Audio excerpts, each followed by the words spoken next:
Hello. Although I thought you were going to start singing there for a second. Oh, the bluebells are blue. I was like, Brian Adams. Right, okay, fair enough. What's happening? Same shit, different day. All right, how's the Ian's? One of them's all right, one of them's a pain in the arse, but nothing changes there. So same shit, different day again. I fucking hate doing this now, I really do. So we lined up Butland.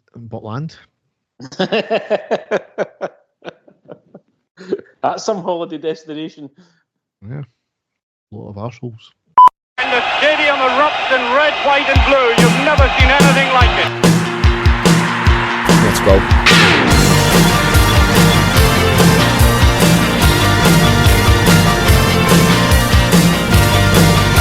Manchester, brace yourself. Rangers are coming! Hi everyone and welcome to the next episode of the I Ready podcast. As ever, I'm your host Derek and with me is my co-host Dave. How are you doing, Dave? Derek, you sound a wee bit upbeat there. I thought it was maybe going to be more of the same, the ranting pod that we had the last time. Is there anything to feel cheerful about? Hi everybody and welcome to the I Ready podcast. That sounds a bit normal, aye. Yes, certainly there's some highlights, there's some lowlights, there's some concerns, there's some okay parts. We'll get into that in due course though, Dave, won't we? Just the sort of normal podcast, Derek, yeah. Yes, absolutely. So yes, we've got 3 games to cover. Obviously the Motherwell game in the Premiership, the Dynamo Kyiv second leg game, which is the clearly low light, and obviously the League Cup win against St Johnstone. But without further ado, we will go down the tunnel and onto the park.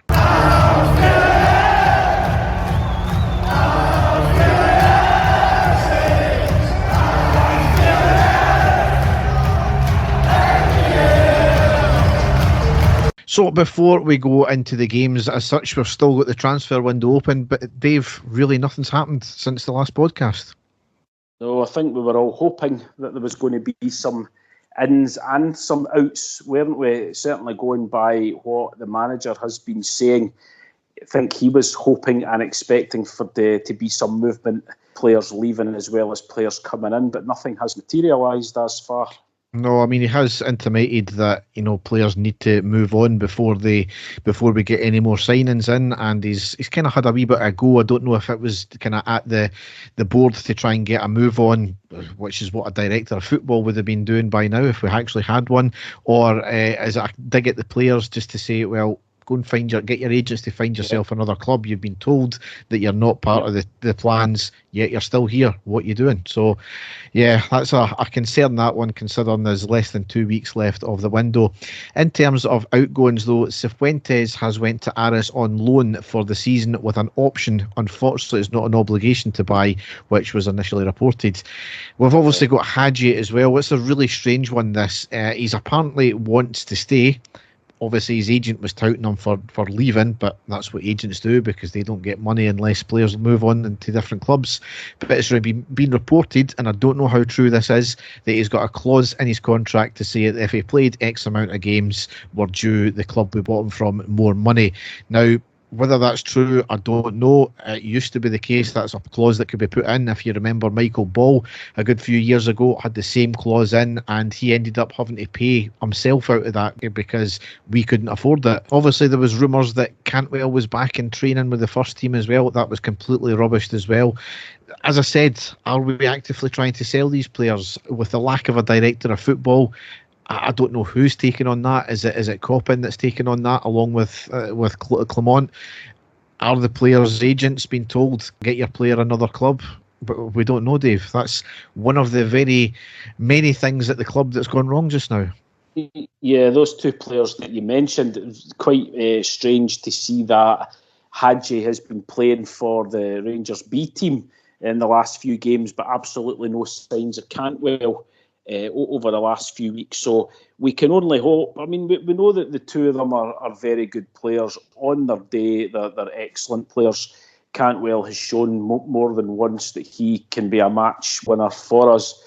But if they don't want to be there, well, in Cantwell's case, then you would like to think that he and his agent are actively seeking out a new club for him to go to. The Hadji one's a strange one. I heard that rumour as well. I also heard that if he plays a certain amount of games, his wages go up considerably as well. But I don't know how true that one is. But it's another mess that the club's in, isn't it? And you would be expecting these players to be desperate to play for someone. But I suppose if you're getting paid a hell of a lot of money, no one wants you, then you'll be quite happy to sit in your backside.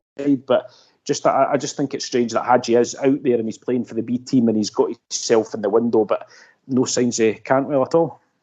Cantwell, I can understand why no clubs are coming in for him, because he's clearly got an attitude issue, especially on his social media as well, fighting back with the Rangers fans at the start of pre-season, and he blows hot and cold. Hadji, I don't understand, because he had a good Euro Championship there with Romania. Yeah. He's seen as a god in his home country, so you would have thought that there was a bit of sway there with him. But again, it's one of the deficiencies of the club, and it's not been just in the last season or two. It's been for God knows how many years, if not decades, where we just can't seem to move players on for a good fee as well. They're Celtic. They got £2 million, and it could go up to £3 million for a youngster who has never played for the first team. And they get that amount of money, yet we can't sell one of our biggest assets. It's shocking from the club, actually. But I'm going to try and not get on at the club as much this time. Very difficult not to in these circumstances. But no, I agree completely. I think it's a real mess. The whole transfer sagas that go on at Rangers just seem to go, just like I say, they're sagas. It never seems to end. Nothing ever seems to be straightforward, and we're always left with a mess in the end, aren't we? We'll see what happens there with the last couple of weeks in the window, and hopefully we'll get some players in and out. But anyway, into the games. The first game we've got to cover, Saturday the 10th of August. It was a 2-1 win at home, or Hampden as it were, against Motherwell in the Premiership. Dave, take it away. Yep, first home match of the season. As you quite said there, at home, but it is at Hampden. Eager to see how Rangers performed at Hampden, eager to see how much of a crowd turn up, and hoping for a display. And the team that Philip Clement put out for this match was Butland, Tavernier, Suter, Proper, Ridvan, Diomande, Barron, Lawrence, Wright, Cherney and Dessers on the bench. Kelly, Matondo, Dowell, Sterling, Jeffday, Balogun, King, McCausland and Danilo. So first start for Cherney, a debut for Robin Proper. They were in place of McCausland and Balogun. Scott Wright keeps his place on the left-hand side despite an excellent second half display by Jeffday in Kyiv, but they keep Scott Wright up front. And right from the first minute, Rangers were going for it. Early pressure on the right-hand side. Cherney showing his intentions early, firing in a dangerous cross, cleared at the last minute by the Motherwell defence, but then almost caught, because Motherwell, a couple of minutes later, a high ball which wasn't dealt with by the Rangers defence. And there was Lennon Miller, who is Motherwell's young sort of superstar talisman player. He was given the freedom of Hampden to get his shot away. Thankfully, it was just past the post, so a real mix-up with defence there. Proper's first game playing alongside Suter. I don't know if they're a mix-up who was picking who up, but that really could have cost us. Thankfully, it didn't. A couple of minutes after that, a low shot by Scott Wright just inside the box. Good save by the Motherwell keeper and cleared. And then on the 11th minute, two great chances for Rangers to take the lead, one after the other. And it was an incredible through ball by Cherney in the middle of the park. Spots Scott Wright making his run. He timed it perfectly, to be fair to him, right in front of the keeper. He then sidesteps the goalkeeper with the goal gaping. He does everything right. I thought it was going to end up the back of the net. It was cleared off the line by the defender. It comes back to Scott Wright again, just to the right-hand side. He sees Dessers unmarked, a 6-yard box, puts it back to Dessers, again, gets a clean connection with it. Thought he'd scored. Keeper manages to get a foot to it, and they managed to keep the ball out. So really, really unlucky there, Derek. And I'll be honest, for the both of them, I don't think they could have done much more, especially Scott Wright, because he was really unlucky with that first one, wasn't he? I mean, I think Wright was also nearly taken out by the keeper as well. There was certainly contact and there was a VAR check after the chance, but it was very brief and it got basically waved away. Dessers, as much as I like him, I felt he could have done a wee bit better there because he tried to place the ball kind of low. See if he had just blasted it, that was in the back of the net. So, yeah, I can understand your view. I felt Dessers could have done a wee bit better though. Certainly better than what he would usually do, and that would try and drag the ball back and beat a defender and then drag it back and beat the goalkeeper. So at least they did have a shot, a first-time shot.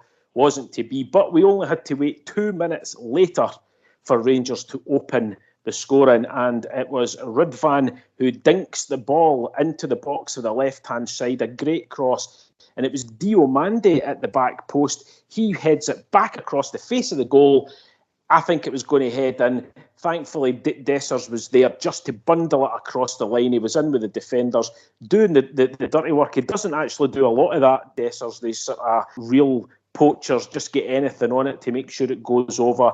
But it landed in the net. There was a very short VAR check, but the goal stood. 1-0 Rangers. So we thought that we were going to kick on, but Rangers being Rangers make it difficult for themselves because on the 17th minute, Motherwell equalised, and it was a cross from the left-hand wing, right in front of goal, proper. I don't know what he was trying to do, if he was trying to cushion the ball, if he was trying to pass it back, but gets the complete wrong connection on it. On his debut, sticks his foot out, hits off the end of his foot and travels past Butland into the back of the net. As far as debuts go, I don't think you could get much worse than that, do you? I mean, at least he scored. Just unfortunately the wrong end. I think it's a bit harsh on Proper, to be honest. I don't think there's much he can do. He just got caught wrong-sided. It can happen to anyone. The big problem is, once again, Tavernier beat down that side and allows the ball to come past him and the player to get the cross in. Need I say more, Dave? Yeah, I know. We've spoken about it. By me talking about Proper having a disaster, I was meaning more luck rather than performance for him. You know, it's probably the worst thing that could happen to you on your debut is scoring an own goal. But we had to dust ourselves off, and to be fair, we managed to start getting back into the game straight away, and we thought we had scored on the 22nd minute. The ball was in the back of the net. It was played across the face of the goal and fired in by Scott Wright, but the flag went up straight away, and on looking back, he was clearly offside, so that was a correct decision. But thankfully, on the 24th minute, Rangers took the lead again, and it was an absolutely sensational goal by Vaclav Černý on his full debut for Rangers, and he basically was picked out just outside the box on the right-hand side. He turned, he saw he had space, he ran diagonally, he sidestepped the Motherwell players and then hit an absolutely fantastic curling shot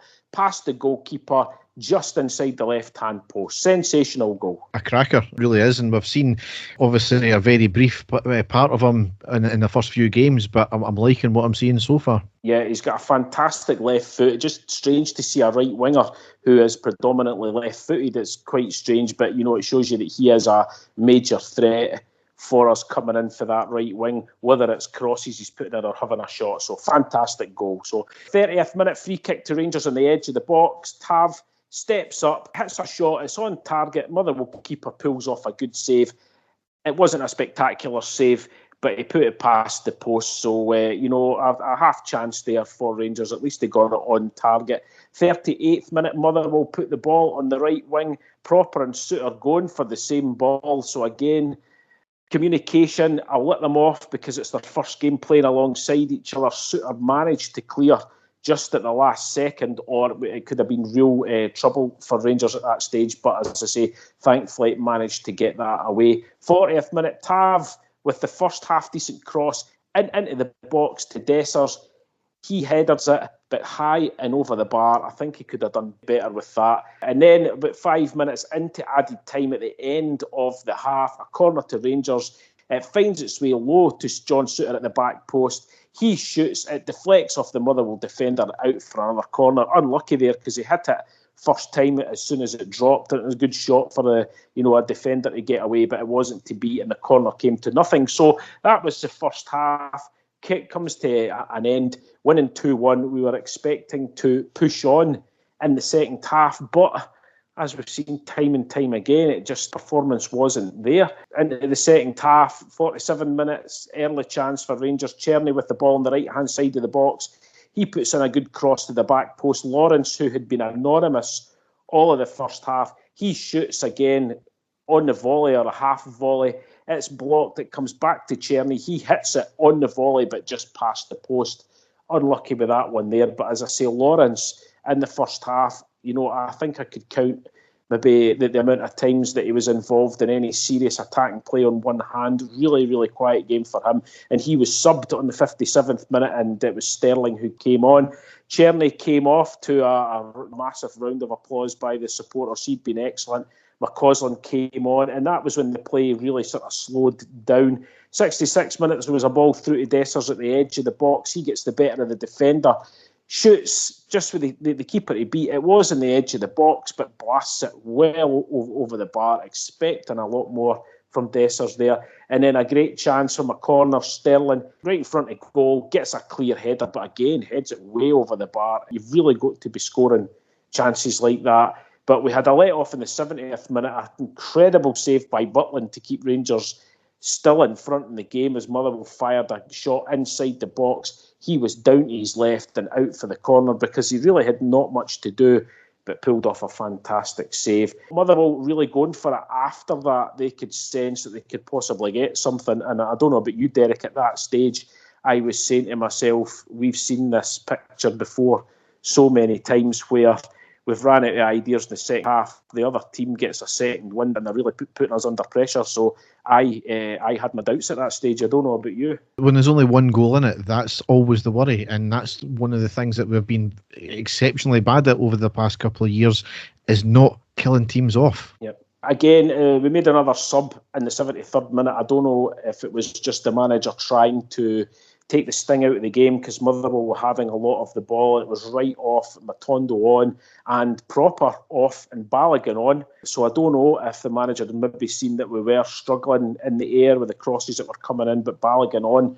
certainly for about the last 20 minutes. Motherwell putting a lot of pressure on, a lot of passing, but to be fair, not doing much with the ball when it came near the box. Rangers' tempo had dropped majorly. Another sub, Diomande off, Dowell on, really laboured by Rangers. 87th minute, we're inviting pressure on, poor passing, no movement. Right at the end of the game, it was all Motherwell. They were putting crosses into the box, but like I said, we were handling any pressure that was put into the box, and Jack Butland not really having anything to do bar that one save. And that is how the game finished. And it was that old cliche, wasn't it? A game of two halves. Really impressed by Rangers in the first half. Passing, movement up front was excellent. We were really piling the pressure on Motherwell. Really should have been more than just one goal up at half time, but the second half, sluggish. And I think a lot of that was when Czerny went off because he was giving us a spark. But what I've got here was still huge question marks over Danilo, because we were trying to get another goal, and yet again he got absolutely no minutes. He was on the bench, quite a strange one, but the victory was there. We knew, us playing at Hampden, we weren't sure how we were going to perform, but I'm just glad that we got the victory in the end. At this stage, I think, given the problems with the squad, we've still got injuries as well. I think we're just trying to get through these games just now to see what we've got by the 1st of September. See, come September, and if we've still got the same squad, then that's when I worry. It's just a case of getting through these games just now with little injuries and trying to get the victories. So we got the 3 points. Not a great performance again, but I'll take it right now. Yeah, definitely. So that lines us up in for the next game. That was Tuesday, the 13th of August. It was a 2-0 loss at home against Dynamo Kyiv in the Champions League Qualifier, round 3, leg 2. So Dave, this game, obviously off the back of the first leg where it was a last-minute goal, I didn't think Kyiv were anything special. I didn't think we were anything special either. No. And that's been the big problem. We never got a post-match podcast out after the game because I was away at a gig, so I never seen the game live. I actually recorded it on BBC Scotland because it was on that channel there.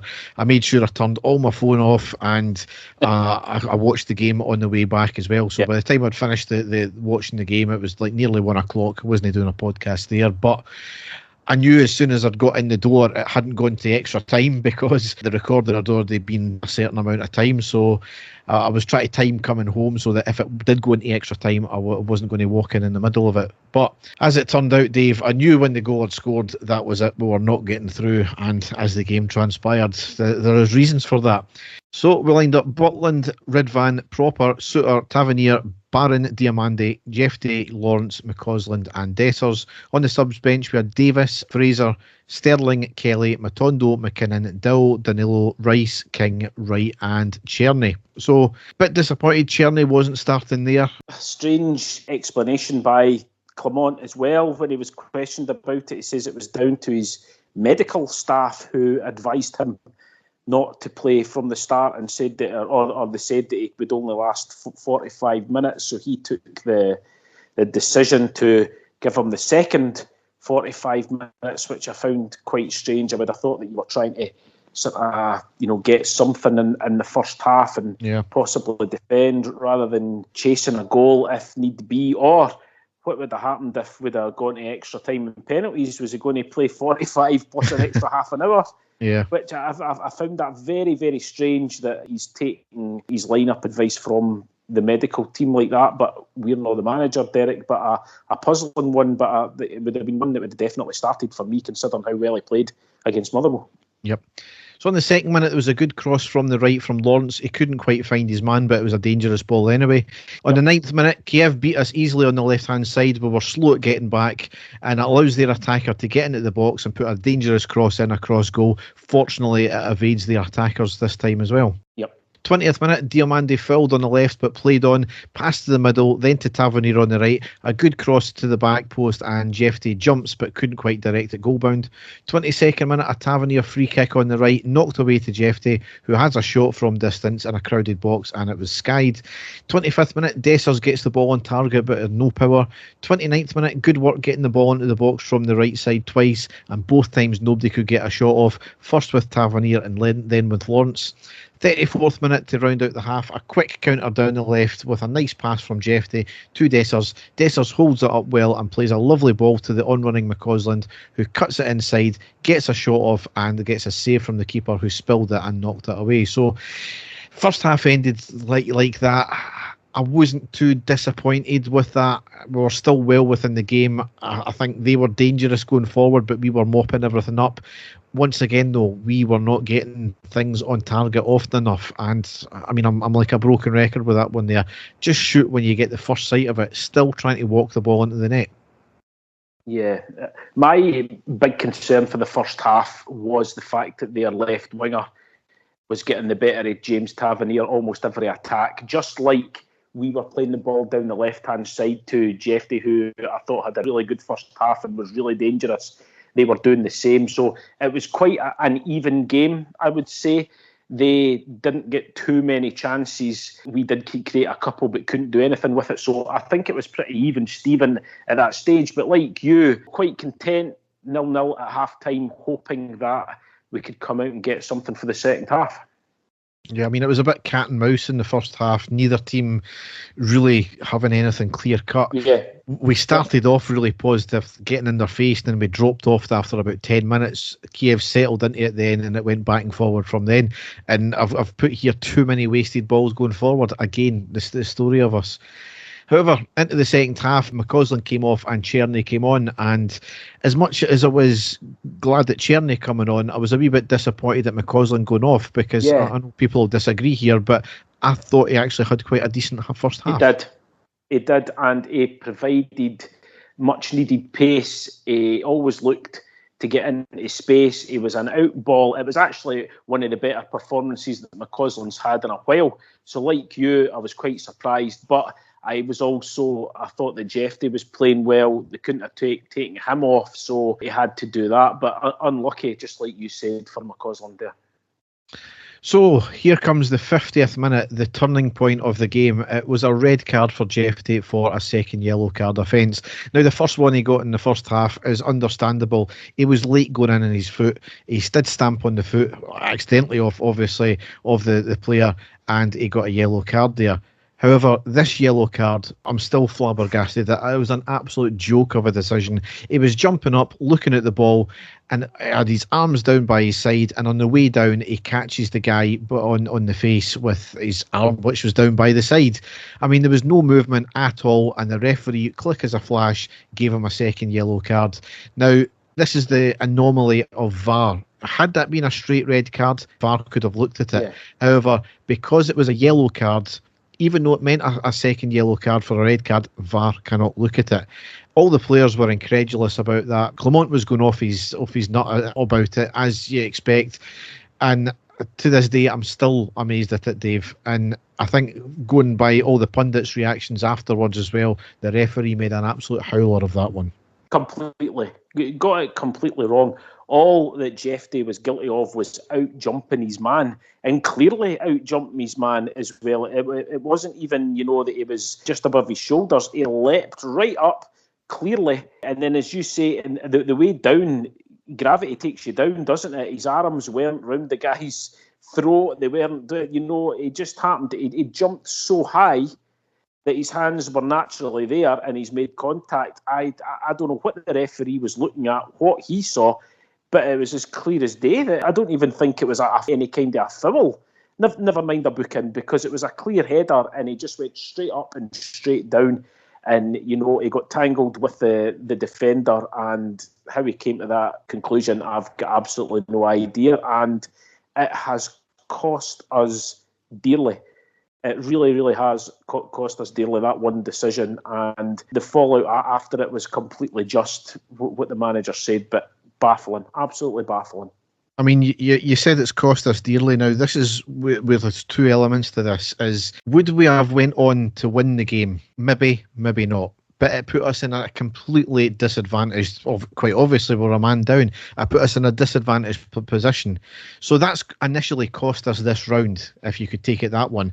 So there, straight away, that's cost us £4 million. The bigger thing is, going into the next round, we don't even get that chance now, so that's cost us £40 million. So there's at least a minimum of £40 million that decision's cost us. I don't accept bad, glaring mistakes like this in domestic competitions, but for this, on this stage, for a referee to make such an important decision like this and get it completely wrong, and for there not to be a fallback position because it was a yellow card and one of the stupid nuanced rules of VAR, the fact that they cannot look at a yellow card, which is a second yellow card offence, it is beggars belief, this. You can't prepare to play a game with 10 men. It completely changed any tactics or plans that the manager had for the last sort of 20 minutes of that match if he was going to go for it. Like you said, at that stage, it was very, very even. None of the teams looked like scoring. Kyiv certainly didn't look like scoring. We weren't doing much either at that stage. I honestly thought before that happened that it was going to be going to extra time, but we were still in it. It wasn't backs to the wall. We certainly weren't, being lucky by it still being 0-0. We were still well in the game. And that decision, I don't care what anybody says, that immediately lets all the players know that their backs are going to be against the wall, and it gives the other team the advantage. All of their players will be saying, all right, we're winning this now, we're going for it. And it was just absolutely baffling. And as you say, it has majorly cost us an absolute amount of riches. Even that £4 million with the state that the club's in just now to get through would have been massive for us, and it's really cost us, hasn't it? Absolutely. So we're back into the game. Obviously, there was a wee bit of a settling in period after that, and I think for maybe about 5 minutes, Kyiv had the better of the game, as you would probably expect. In the 55th minute, they had a quick break from Kyiv, gets in front of the defenders, but enough was done to come across the attacker as he was shooting and drags the shot wide.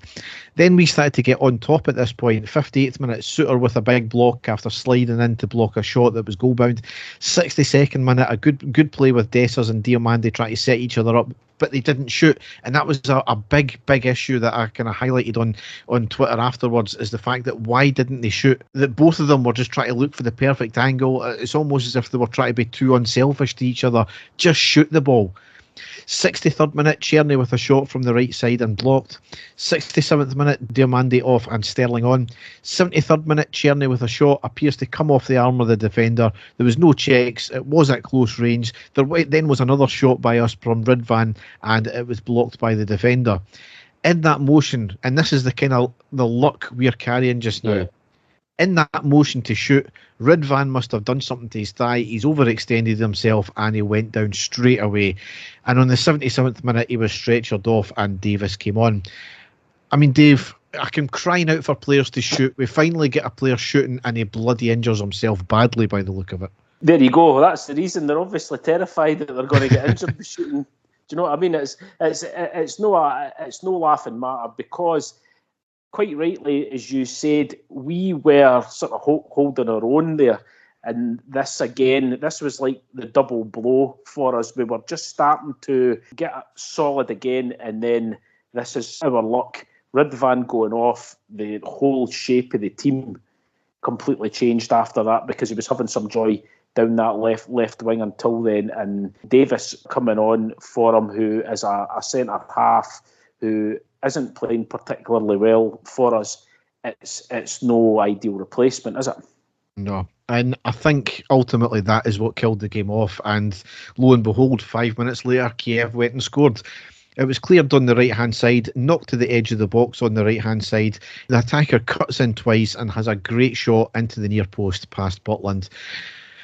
It was a well-taken goal, absolutely. We were kind of shell-shocked at that point. My problem is, Dave, once again, Butland getting beat at his near post down by his left-hand side. Is this a problem we've got with Butland now? I really hope not, because we've seen him pull off some incredible saves. We've seen him, being completely commanding.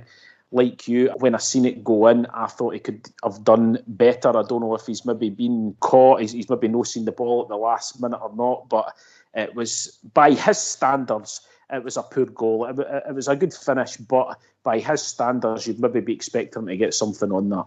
Yep. So I think in the process of that, the whole goal going in, we were just about to bring on Matondo. So he came on in the 82nd minute and Lawrence came off.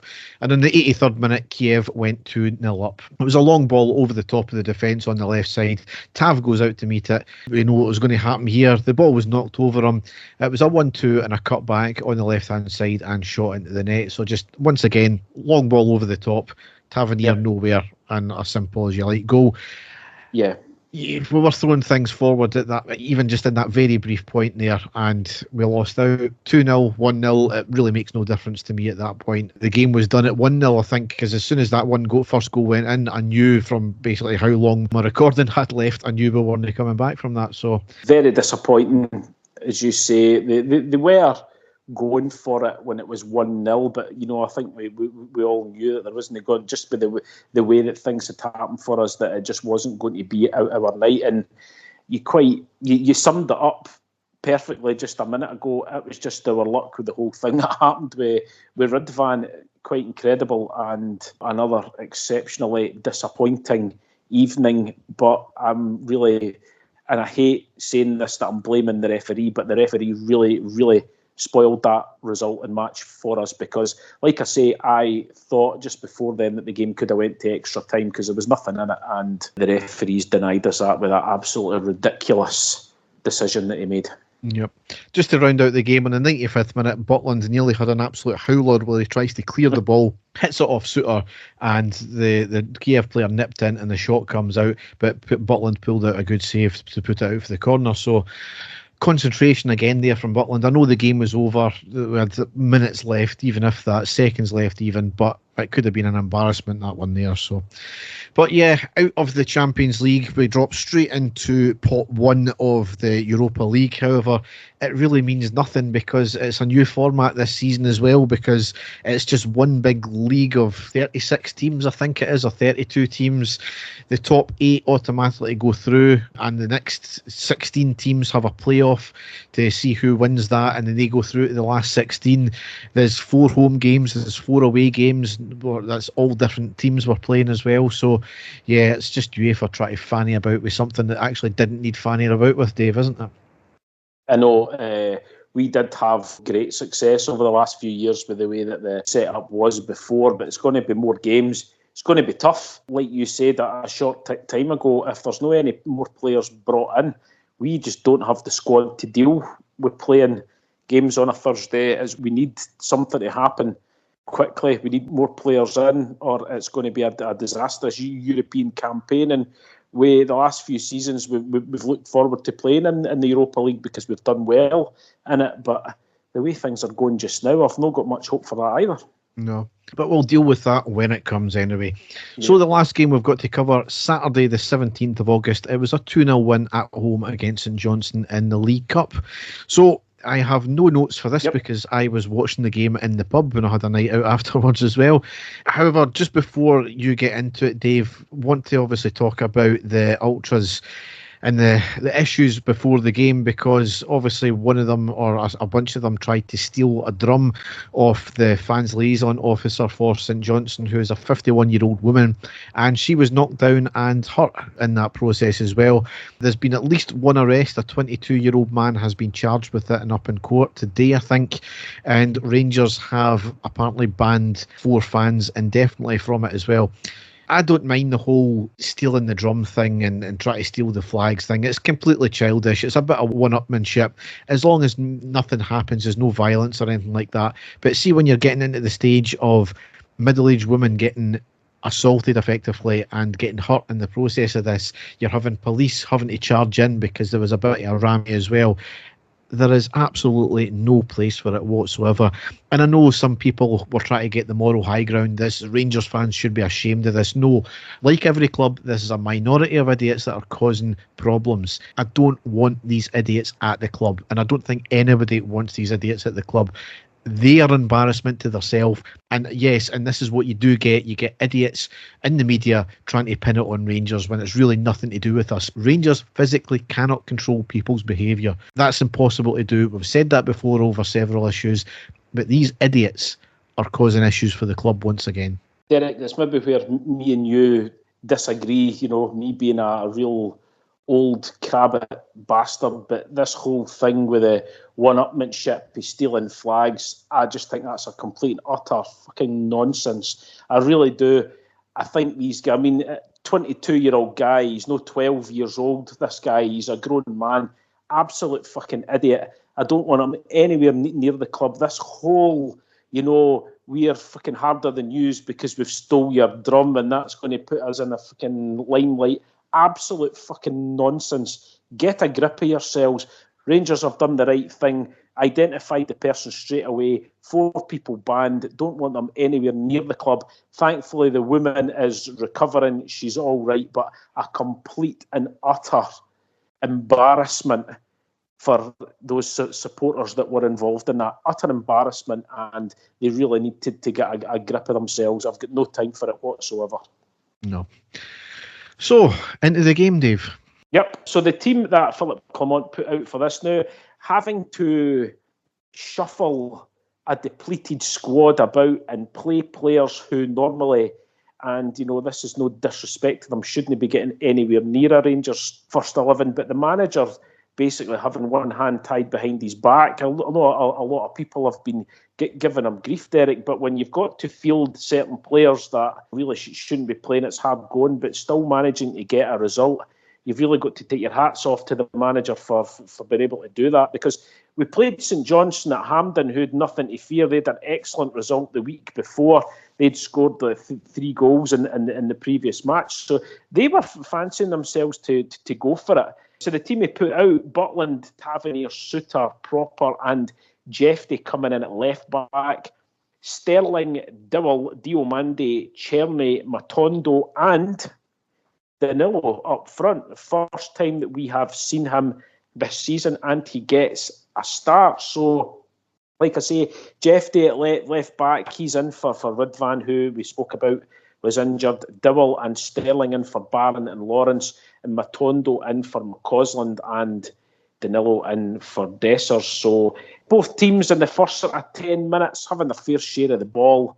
Nothing really coming of anything. It was pretty even at that stage. Then on the 15th minute, Rangers with the ball in midfield, through ball to Rabbi Matondo on the left-hand side of the box. He cuts the ball back and hits a low curling shot, which is saved by the goalkeeper, out to Cherny, but he's tackled and the ball cleared. The ball then is won back by James Tavernier at the edge of the box.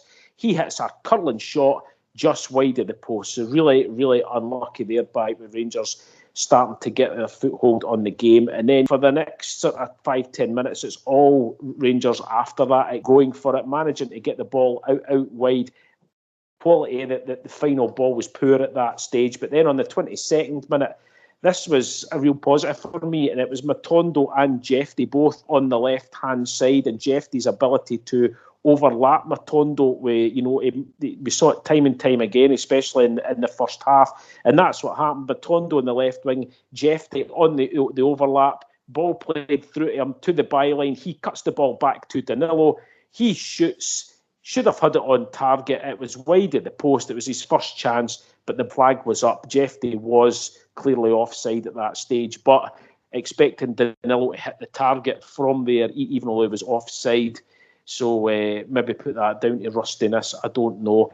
And then a minute later, a major let-off as the St Johnstone attacker gets the ball on the right wing, gets past Tav and Cherny. He beats Tav.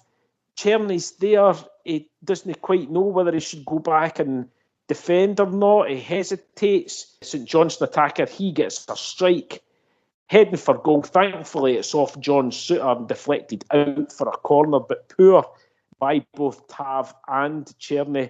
None of them looking good defensively at that stage.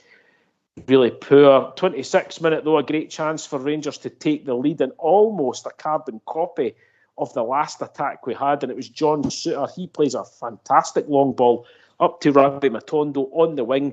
Jeffy's there. He overlaps him. The ball played.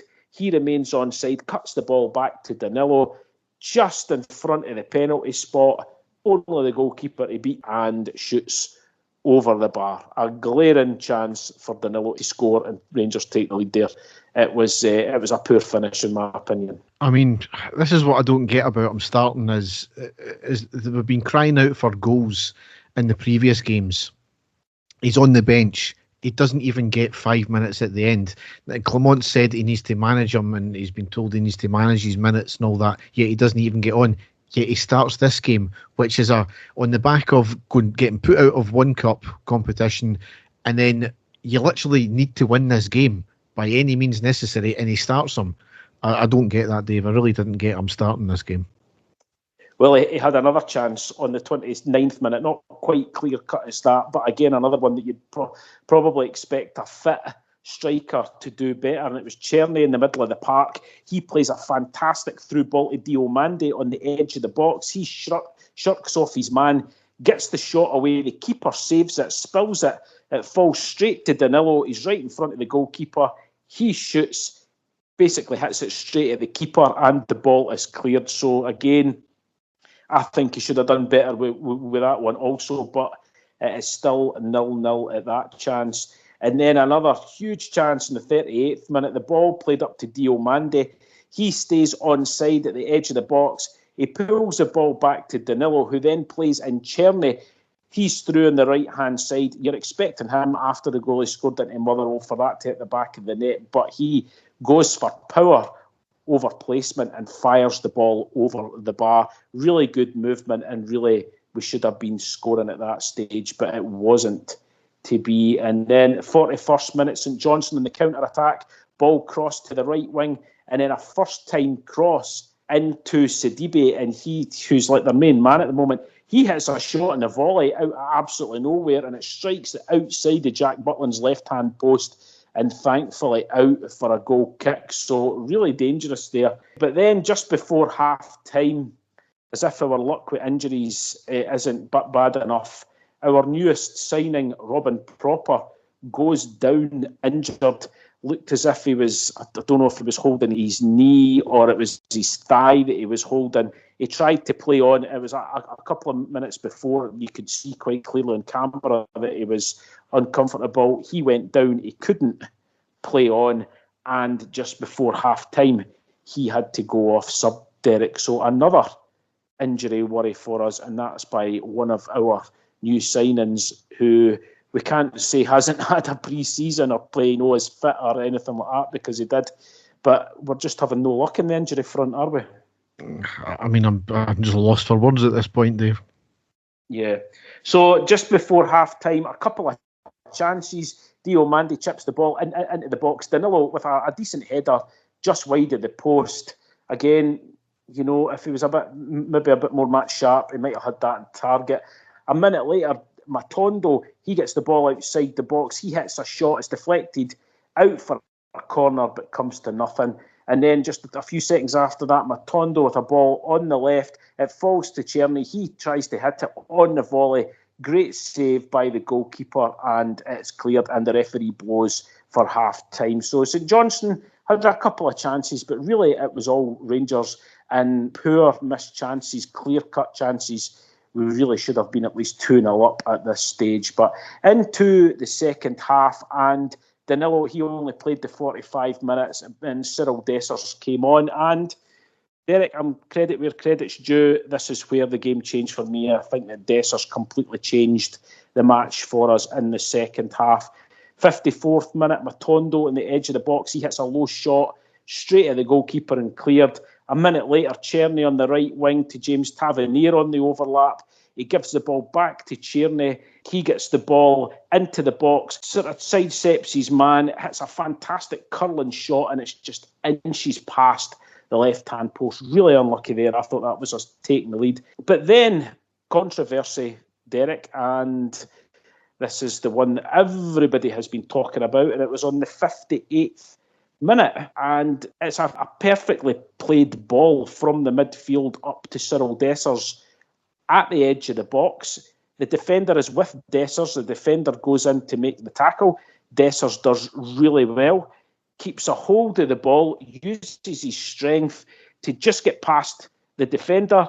The goalkeeper comes out, and Dessers fires the ball into the back of the net to make it 1-0 to Rangers, or that's what we thought. But the referee then, after the ball is in the back of the net, blows his whistle, stating that the Dessers had fouled the St Johnstone defender. So it goes to VAR like it should do, because obviously someone has indicated in the VAR room that the referee has possibly got the decision wrong here.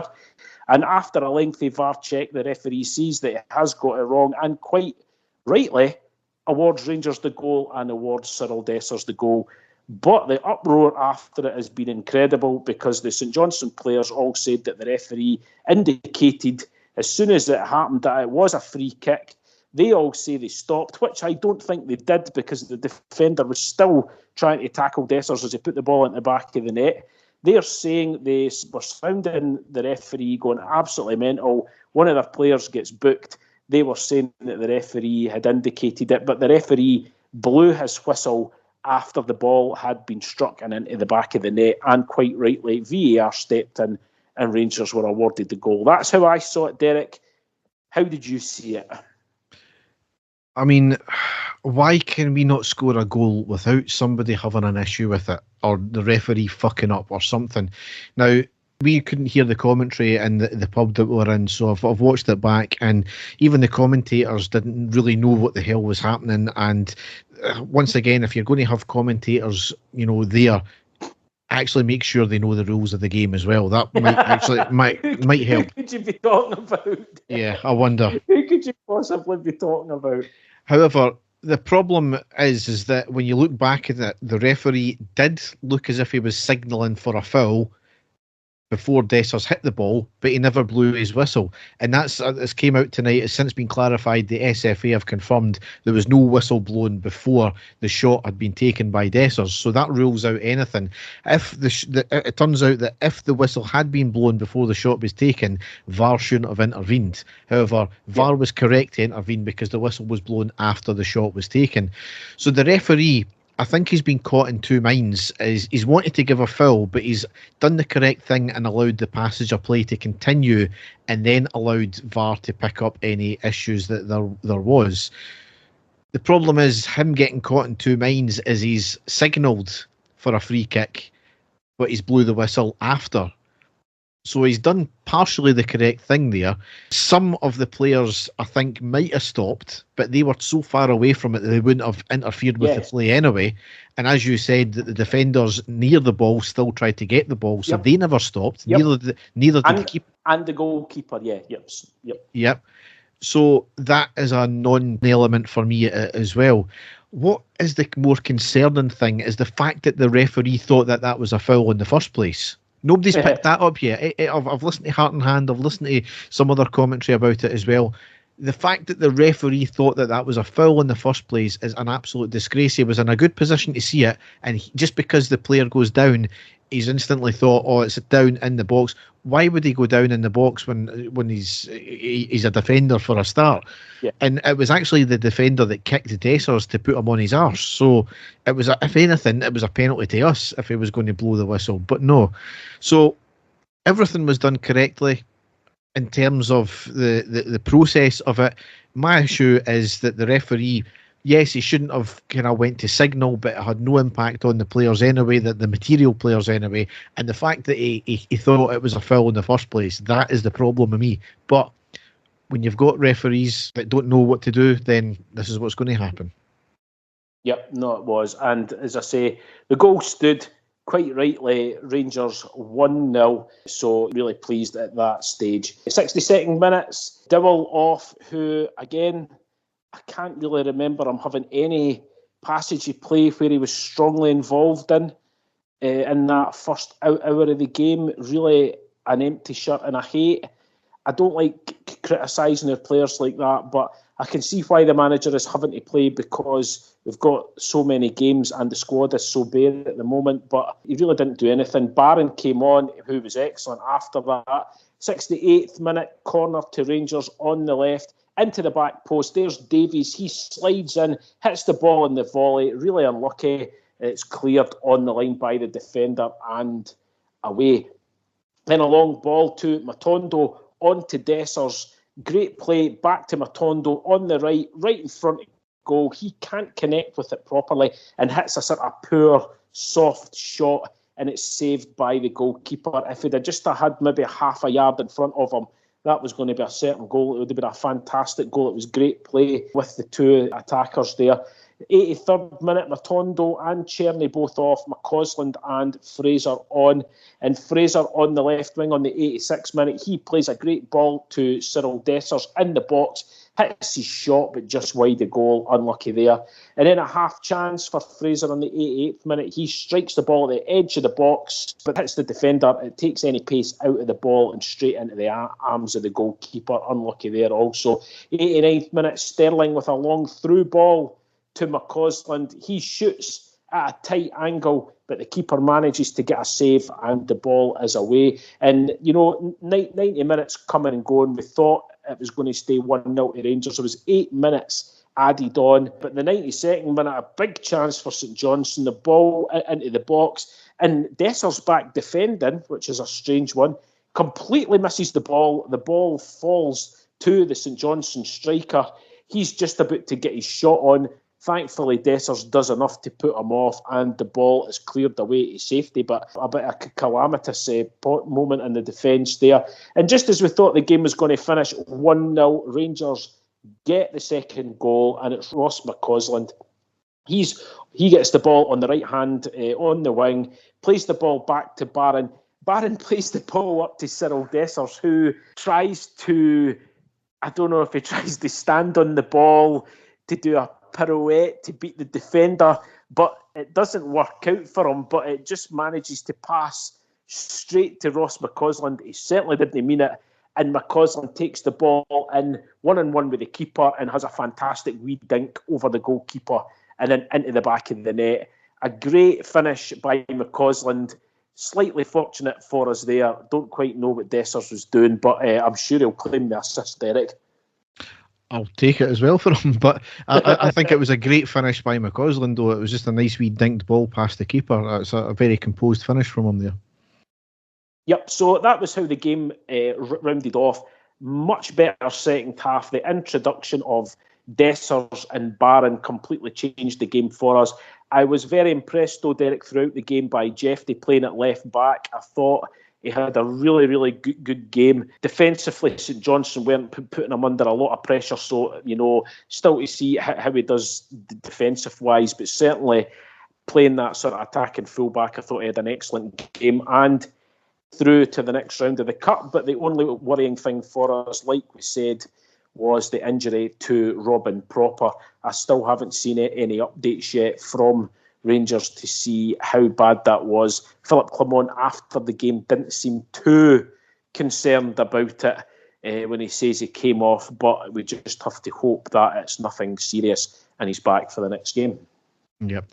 I mean, I said to you during the game, Dave, that there is no reason why not to play the some of the BT players, some of the youngsters, because this is the same nonsense we're seeing time and time again. And I know people have watched it back and said that we weren't as bad as what we initially thought when we were watching the game. But this is the point for me, is we're having to go through this. We're not killing teams off. We're not taking chances. We're not shooting. When we are shooting, we're hitting right at the keeper. It's the same stuff we've seen for the last couple of years, Dave. Nothing is changing in that respect. Here you've got Lowry, a very exciting player going forward. He gives you something different going forward. He's direct. He tries the unusual thing. And 9 times out of 10, he gets something and he makes the keeper make a save, which we're not doing on a constant basis. Now, he's not getting a game under several managers at Rangers now, and he never got his game at Hearts. And people are saying, oh, there's a reason for that. It must be his attitude. Well, I don't know if there's an attitude issue there or not. However, the next thing that somebody said is the fact that, well, he's not getting a game because, yeah, he can do that well, but his all-round game isn't good. He doesn't track back. He doesn't do the off-the-ball thing. I'm sorry, Dave. I know I'm coming from a non-football manager or non-coach position here.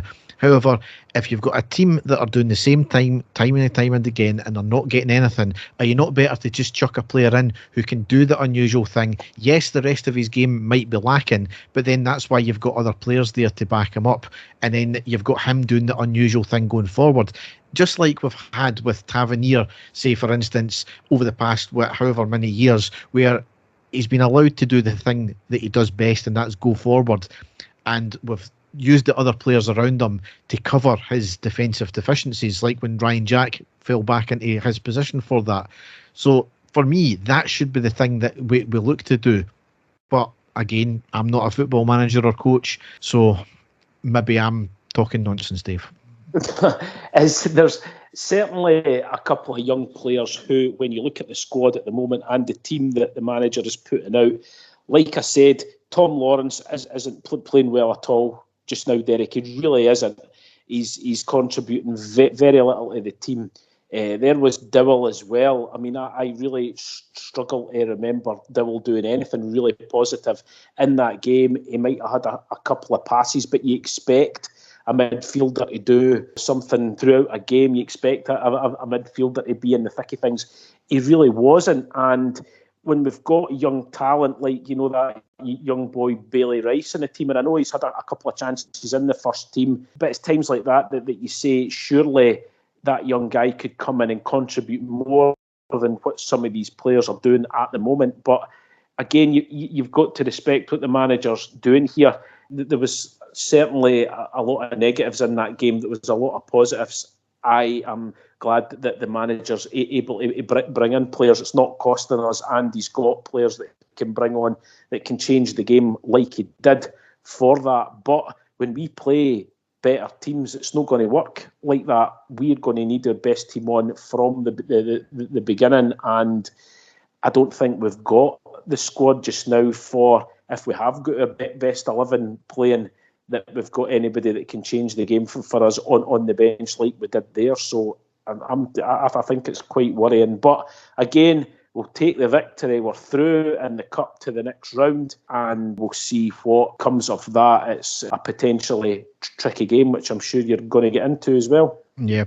Just to cover the last thing I want to cover on the games we've covered there is the attendance at Hampden, and I think it's quite telling that everything that's happened around the team just now, I think there's definitely an apathy that's came over a lot of the fan base, where they're either doing it deliberately to show the board that things are not right, they need change, the board needs to act now, And I think that the whole fact is Hampden is playing a big, massive part in that as well, because maybe people are saying I'm not attending there because I hate the place and it's shit, and I'm certainly not going to sit in the Celtic end, but it's just funnily enough that the area that seems to be affected, because obviously it started at Motherwell, and I think for the Dynamo game as well, there was plenty of seats left, and then even more so for the St Johnstone game there was maybe only about 30,000 in attendance by the look of it. So we'll see in the coming games what the attendance is like, but I think it's very telling that the board need to act and quickly, and both on and off the field with various things which we'll get into in the news. However, the games to come: Saturday the 24th of August at home against Ross County in the Premiership, that's a 3 o'clock kickoff. Sunday the 1st of September, that's away against Celtic in the Premiership, that's a 12:30 kickoff. I will talk about that shortly.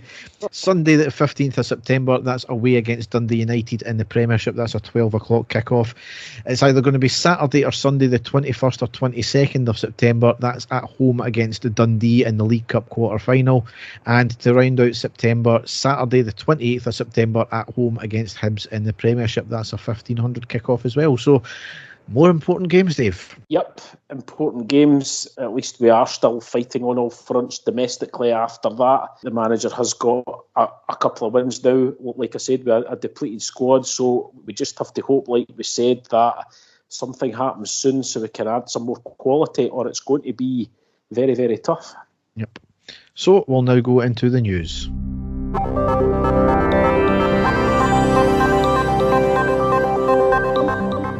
So, Dave, that Celtic game I was talking about, well, an agreement had been put in place to have away fans back in the Old Firm games. However, Celtic yet again have spat the dummy and refused Rangers fans to attend the up-and-coming game in September.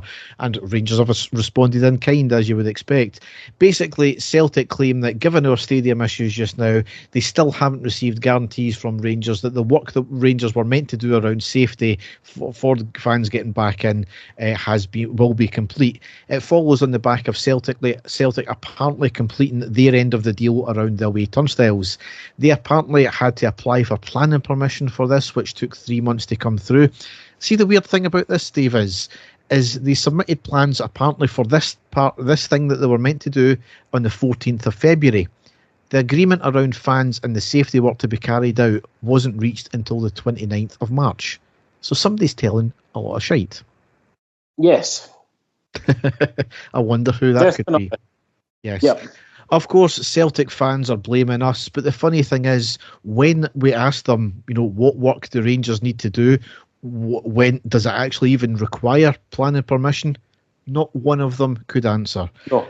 I don't think it's been officially said. However, I'm sure I've seen somewhere that it was just around netting and just a slight change to the access of turnstiles. So I'm not even sure any of that would need planning permission in the first place. So, of course, that utter weapon, Brendan Rodgers, had to come out and put the boot in, saying it's Rangers' fault. Clement played it dignified and said it's nothing to do with him and we'll let the other people deal with it. See, this is the problem I've got. Our dignified approach gets us nowhere once again. Once again, because of the weak statement we released, we've allowed a vacuum to be created. A vacuum that Bennett stated that he was aware that gets created. So, and we've done nothing about it. We've just allowed another vacuum to fester. Yep. The other problem with that is, given the way we are being run just now, it sadly makes me think there's actually an element of truth in what Celtic are saying to this. So now, because of the way the club are being run, I'm starting to believe, are maybe Celtic correct in what they're saying? I don't know, Dave. It's baffling, as you say. All it would have taken would have been a short statement right to the point by Rangers to say all work, the obligations that we had were all going to plan, were all going to be on time, so they don't know where they were getting that information from. But they've not said anything, and that's been the issue. That's been the big problem. The whole Brendan Rodgers thing, just to me, sums up the Celtic support out there. This was the same Celtic support that were calling Brendan Rodgers for everything.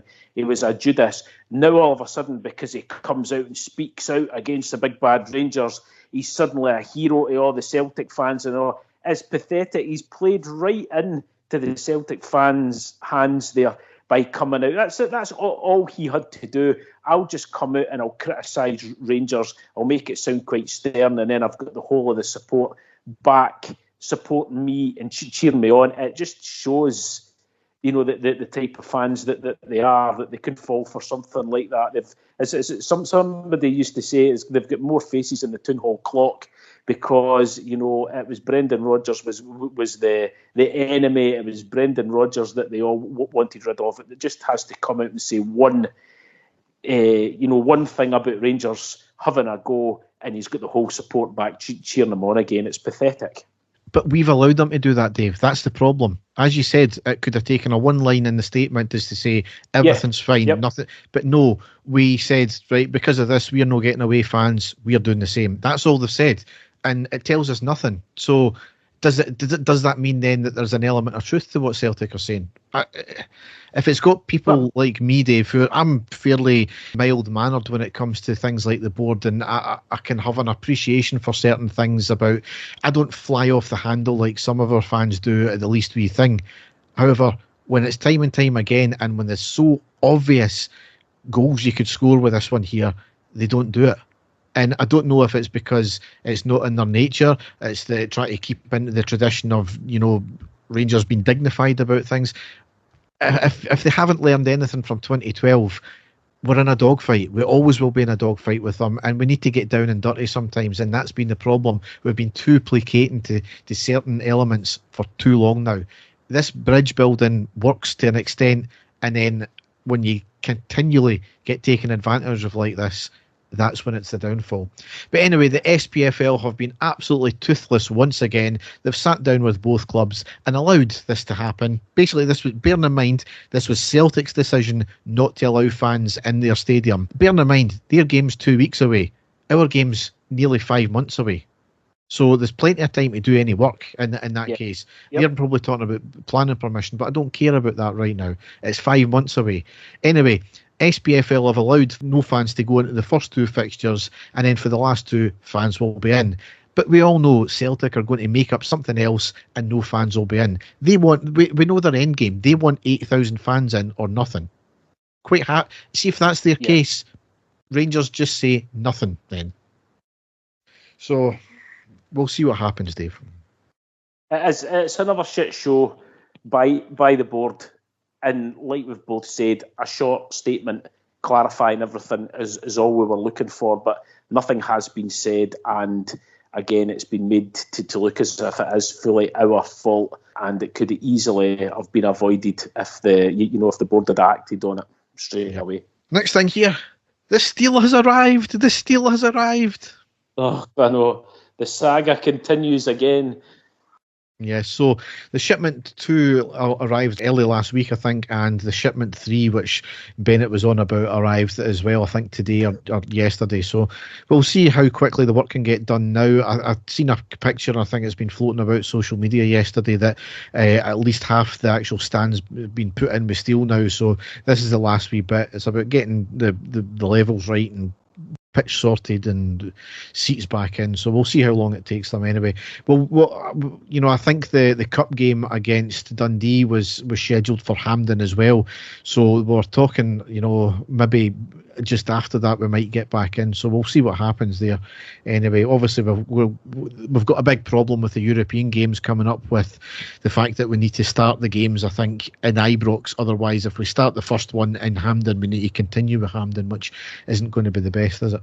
So it's I find it quite incredible, and again, it's just Rangers on social media that a lot of us are looking for exclusives for players signing, and the exclusive is that there's a dock down south somewhere with a shipment full of steel, and that's the exclusive story that we're getting on X, that the steel has arrived rather than players arriving. It shows you the state that the club's in at the moment, isn't it? Yep. Next thing here, talking about the way we are being run and the state of the club just now. Blaine McConnell was brought in as a media consultant, but he was sacked after 2 days as sectarian tweets emerged from 2011, which stated, listening to Home Alone tunes, pumping Kevin McAllister hates the Huns. So not only that, he's actually a Celtic fan, and he has previously worked with them in a similar role. Dave, What the fuck are we playing at? Where do we start on that one? It takes a fan maybe a minute or so background checking on Twitter to find out that this guy is a Celtic supporter with all of his colours on, and to find tweets for him saying stuff like that. A couple of minutes. Who the hell's doing the background checks actually in Ibrox before these guys are getting hired? A complete and utter shit show once more. I mean, we've had Celtic players, we've had Celtic staff, and that doesn't bother me as such. I don't think they've been really Celtic fans, which is fine. But seeing Leicester God's gift to their profession, a Celtic supporter should be nowhere near being employed at our club. I don't care if that's bigoted or what. This is the type of level we're dealing with, and I think Mr. McConnell has exactly highlighted why Celtic fans should be nowhere near, because you will unearth something down the line of this nature. I just do not know what we're playing at. I know they're saying he was a consultant. He wasn't actually an employee. It was only a short-term thing. I don't care, Dave. I really don't care. It's just absolute nonsense for the club again. Yeah, complete and utter shambles. Yep. Next thing here is, just to round out the madness, a story broke on Saturday that the vice chairman of St Mirren, Jim Gillespie, is set to become our new CEO in the next couple of weeks. He's been vice chair for them since 2020. He's got contacts within Ibrox. He's a lifelong Rangers fan, and he is a CEO of Renfrewshire care charity, The Kibble. Yeah. Dave, I don't know. I mean, people are moaning about this. I just don't know what people want as CEO. They want someone with experience at running a football club. Well, we got that in Stuart Robertson because he came from Motherwell. Folk hated him. We want someone with experience of big companies. Well, we got that with Bisgrove. You look at his CV, maybe not running them, but he was in very high positions within certain areas. People hated him. I mean, go and tell me the name of a football CEO. Seriously, go and give me a name of a football CEO that you want, because in the public domain, unless you're actually specifically looking for it, very few football CEOs' names are actually known. Nobody cares. Nobody knows. So all I want is somebody who is competent in business, that has some sort of footballing knowledge, and allow the club to run properly. Does Jim Gillespie have that experience? Well, according to some, he's actually done pretty well in his role in St Mirren. He is on the board there, obviously. He is a CEO of a charity. I don't know if this guy is going to be the man or not. He's a Rangers fan, which, certainly from our last story there, kind of ticks one box. But I just want somebody competent who will run the club properly and be allowed to run the club properly the way he sees fit within the Rangers kind of ethos. Will he make mistakes, or will the new CEO make mistakes? Absolutely. It's about how you learn from that, and he's got to be allowed to do his job with fans not getting on his back straight away. I don't know why people had such a big issue with Stuart Robertson, to be honest. There were failures in there, yes, absolutely, but he wasn't just the only one, and we were still, making decisions by committee at that point as well. So I don't know, Dave. Have you got a name of a CEO you would like? There have been a few that have been muted online, but these are guys who have been, experienced CEOs down in the Premier League in England. So these guys will be demanding a huge wage. Nothing, we all know, we've been told about the finances of the club and how bad it is at the moment. So we've got to look at people, first of all, that we can afford. We've got to look at people, as you say, who have got experience, especially in Scottish football, people who are competent in their job, and somebody who has a plan. Somebody who has a plan to, be successful, someone who would have the club's interests at heart. And certainly this guy ticks all of those boxes for me. But again, the only thing is the plan. But you would like to think that the guy, if he was coming in and being interviewed for it, he would be laying out his plans in front of the rest of the board to tell them, this is my vision, this is what I'm going to do for you. So we need a CEO in as soon as, Derek. Things are going to shit, and we need people in there that have got the club's the best interests at heart. That's the most important thing. And if this guy has experience and he is competent, then why not? But Bring him in and see what he can do, because up until this stage, it's gone from one disaster to another until we get someone appointed. Yeah, I think that's been the big issue, is the fact that we've got people try to do their day jobs as well as try and be this CEO by committee, because I think we've got, Coppin, you've got Clement, you've got Bennett, you've got somebody else trying to do this CEO role as well as the director of football role, as well as their own role. So it doesn't work. It hasn't worked for ages. I don't know why it's been left this long. It's been a complete dereliction of duty of certain people within the club, the board especially. That needs to be sorted pronto. Yeah. So the last piece of news I've got here, Dave, is obviously of benefit to yourself as well. One of them, the new Rangers store at Glasgow Airport, that's been shifted. Obviously there was one there. It's been shifted to be next to the Celtic shop for some weird reason. Don't know why that is. But not only that, a new Rangers store has opened up in Falkirk. Yes, a new store. I can remember when there was a Rangers store not too far from where it is at the moment, just further along the high street, so not far from me. And so it's good to see that we are expanding into other towns. As I say, I can remember the old Rangers shop in Falkirk, which was always busy. So here's hoping that this one is a real money maker for the club as well. And for me personally, it's good to see that Falkirk is royal blue rather than navy blue or green. It's something that's a bit about bragging rights for me with certain people that live round about here. So, no, good stuff. Yeah, I mean, I just hope that when they're opening these shops, it's not like the one in Sauchiehall Street, because all they've got is really the kits and a couple of the training stuff, and you're looking for all the other wee tat things like they've got in the main store, and they've got a very limited selection. So like I went in looking for, I think it was just like wee pin badges, and they never had any, which was pin badges, for God's sake. So for what I have seen, it is like that.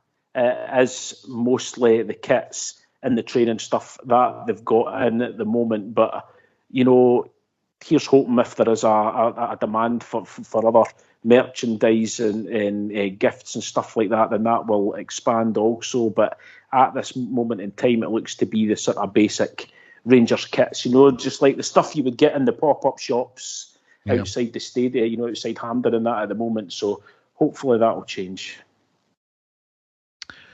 So, Dave, we will now get to our Fesshole Corner. Been to the doctors for an ongoing issue with one of my testicles.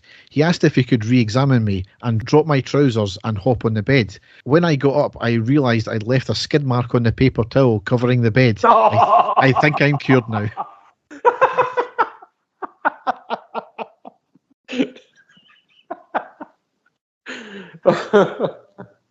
Until I was 12, I believed toilet brushes were for scrubbing your bum clean after a shit. I only realised this wasn't the case when I was at a friend's house and asked his mum where the bum brush was.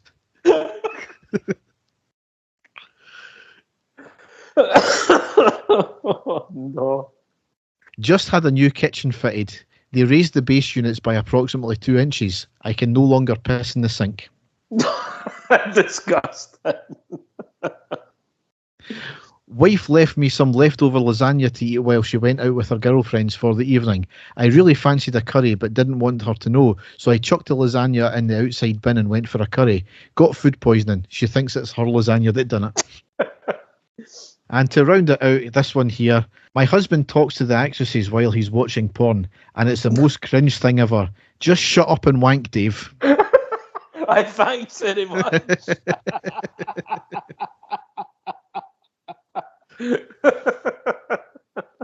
Without a word of a lie, that is the name that's been put at the end there. Yeah, I think you better have a word with your wife, Dave. Derek, like I said, it could be worse. It could be Celtic TV that I'm watching. You know what I mean? So. Yes. So, a mixed bag of results and a mixed bag of performances, I suppose, as well. But let's hope we get some players in for the next podcast and we start to see an upturn in performances as well. Ross County next, we'll see what happens. Yeah, I think we need to just stop saying that, because we said that in the last pod and nothing happened whatsoever. So, yeah, it is now starting to get concerning. There's not a lot of time left. and with the way that the club has been run at the moment, it is very worrying for me just now. So we can only hope and pray that changes and changes quickly. See, we're no happy clappers on this podcast. Definitely not, no. So, all that's left to say is thanks for listening and goodbye. Goodbye. And the stadium erupts in red, white and blue. You've never seen anything like it. Let's go.